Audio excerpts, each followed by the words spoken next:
चांदीवाल आयोगाचा अहवाल महाविकास आघाडीच्या काळातच आला होता। महाविकास आघाडी सरकारनं त्यावरती कोणतीही कारवाई केली नाही। उपमुख्यमंत्री देवेंद्र फडणवीसांची प्रतिक्रिया।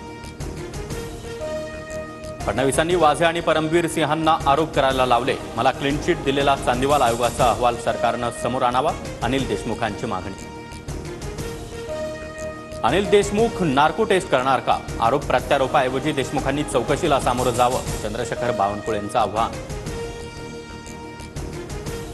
जेलमधील गुंडांना आरोप करायला लावले। फडणवीसांनी अशा प्रकारचं राजकारण थांबवावं, यामुळे त्यांना लोकसभेला फटका बसला, संजय राऊतांची टीका। शरद पवार आणि मुख्यमंत्री शिंदेंच्या सलग भेटीमुळे ठाकरे गटात चिंता। सूत्रांची माहिती, काल आणि 22 जुलैला शरद पवारांनी मुख्यमंत्री शिंदेंची भेट घेतली होती।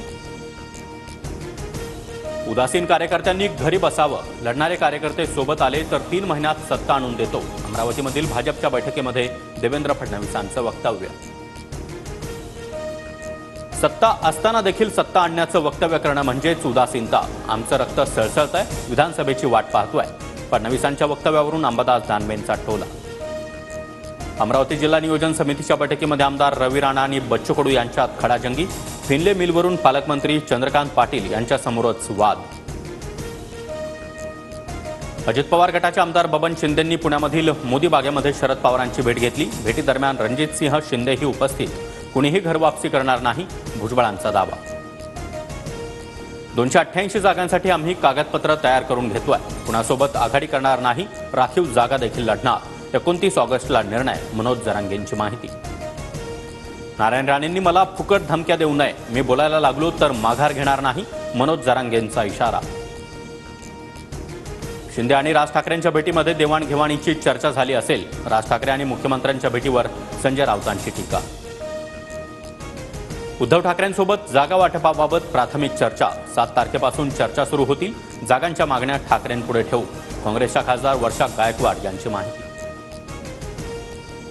98वं अखिल भारतीय मराठी साहित्य संमेलन यावर्षी राजधानी दिल्लीत।